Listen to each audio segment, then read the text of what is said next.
parfois, certains élèves vont donc rester sur la base du PFM et ne vont pas regarder la rubrique que vous avez donc sous les yeux, qui s'intitule Activités et centres d'intérêt. Alors, cette rubrique, elle se trouve à côté de votre scolarité. Dans la rubrique, vous avez donc mon profil, votre scolarité, et là, vous avez donc mes activités, et c'est à ce niveau-là qu'on va vous inviter. Ça n'a pas un caractère obligatoire, et comme ça n'a pas un caractère obligatoire, parfois certains lycéens font l'économie de la compléter, et je trouve que c'est dommage parce que les équipes pédagogiques qui vont avoir à vous découvrir pour savoir qui vous êtes, d'où vous venez, ce que vous voulez faire de la formation dans laquelle vous candidatez, ils ont besoin d'avoir un focus sur ce que vous faites dans la vie de tous les jours. Et donc, ça, ce n'est pas décrit dans vos bulletins scolaires, c'est décrit dans ce que vous pouvez faire apparaître dans la rubrique « Mes activités », qui se décline en sous-rubriques. Donc, les rubriques que vous avez, c'est donc les expériences d'encadrement d'animation, où là, à travers 1500 caractères, vous allez pouvoir dire si effectivement, pour certains d'entre vous, vous avez gardé des jeunes, si vous avez préparé un BAFA, si vous êtes sportif et que vous encadrez des plus jeunes. Vous allez aussi pouvoir, dans la rubrique expérience professionnelle ou stage, mentionner pour les élèves issus de la bac professionnelle les périodes de formation au milieu pro que vous avez fait, c'est-à-dire expliquer dans le détail un petit peu ce que vous avez développé comme compétences.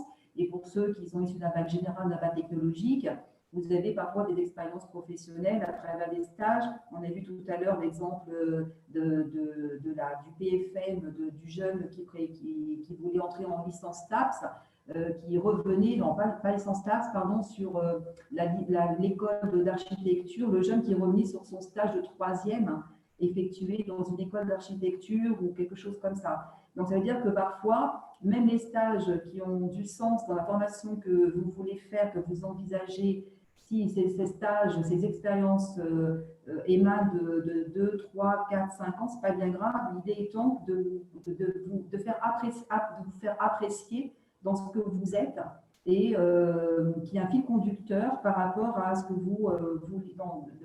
par rapport à ce que vous voulez envisager de faire après, par la suite.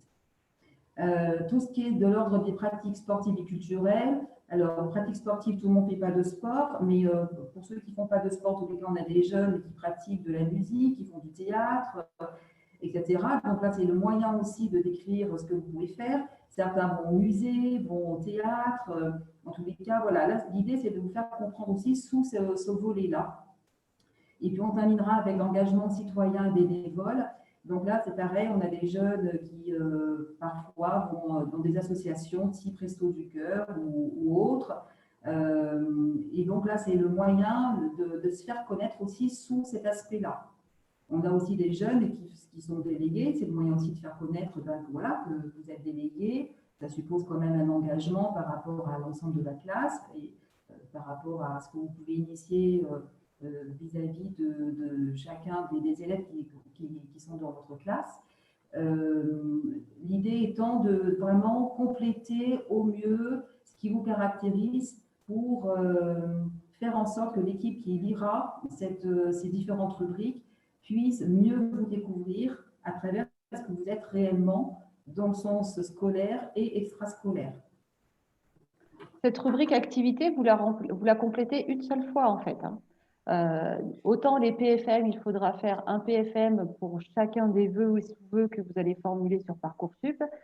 Autant la rubrique activité centre d'intérêt, vous la complétez une seule fois. 11-12 lignes, 1500 caractères, c'est vite passé dans un PFM.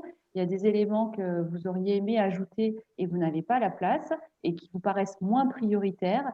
Vous pouvez tout à fait utiliser ces rubriques-là pour indiquer ces éléments-là, puisque là, vous avez droit jusqu'à 1500 caractères par partie.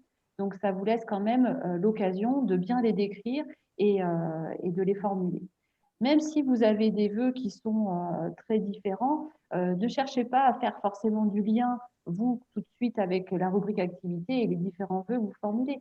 L'idée, c'est de comprendre qui vous êtes, qu'est-ce que vous faites en dehors de votre rôle de lycéen, même s'il y a beaucoup d'activités qui sont en sommeil ces temps-ci, il y a des activités ou des intérêts que vous avez pu avoir au préalable. Voilà, prenez le temps de faire le point sur vous, sur qui vous êtes, ce qui vous porte, ce qui vous intéresse. Les engagements, c'est pas forcément cette année, mais ça peut être les années précédentes. Il y a des élèves qui participent aussi à la MLDE, à la maison des lycéens. Vous avez parfois été délégué de classe, comme le disait ma collègue.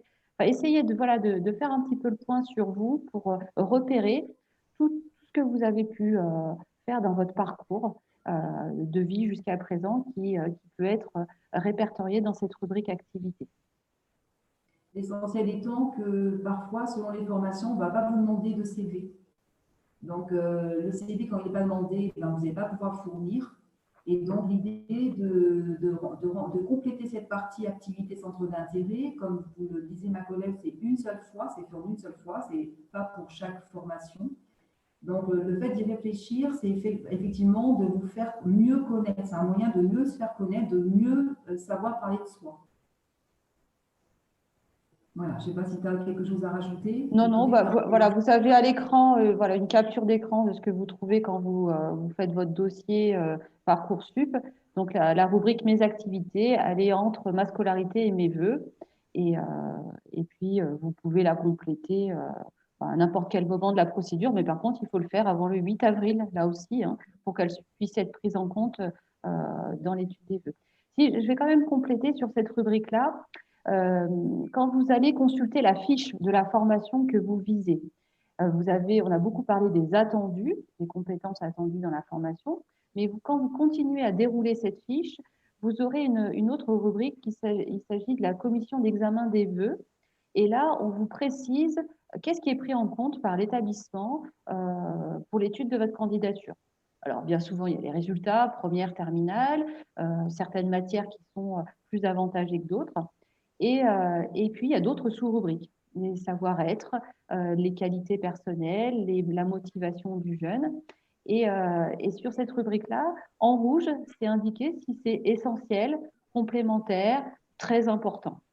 Donc là, quand la rubrique activité centre d'intérêt, elle apparaît comme un critère très important pour l'école, ça veut dire qu'ils vont vraiment la regarder de près. C'est le cas pour la licence de STAPS qu'on a vu tout à l'heure. On va regarder de très très près cette rubrique activité. Même si elle est facultative, vous comprenez bien que vous avez tout intérêt à la compléter et le plus sérieusement possible, au même titre que votre projet de formation motivé.